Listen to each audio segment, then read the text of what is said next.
ఏం జరుగుతుందని ఇక్కడ? నా ఫ్రెండ్కి ఏమైంది? ఏయ్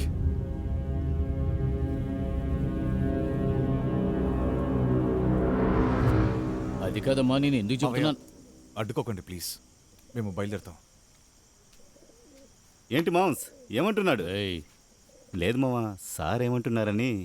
3-4 నెలల నుంచి అన్ని పనులు నేనే చూసుకుంటున్నాను. నువ్వెక్కడ బయలుదేరుతున్నావురా? రేపు ఉదయం రా, నేను వెళతాను. రే ఊరుకోరా, నేను చూసుకుంటాను, నేనే వెళ్ళొస్తాను. ఏం అల్లుడు, తను వెళ్తానంటున్నాడు కదా, నువ్వెందుకు అర్ధరాత్రిలో? అలా చెప్పండి మామ, నువ్వు ఉండరా, ఉదయాన్నే రా, నేను ఇప్పుడు వెళ్తాను. సాయ్ బాయ్ రా. Bye bye. బాయ్.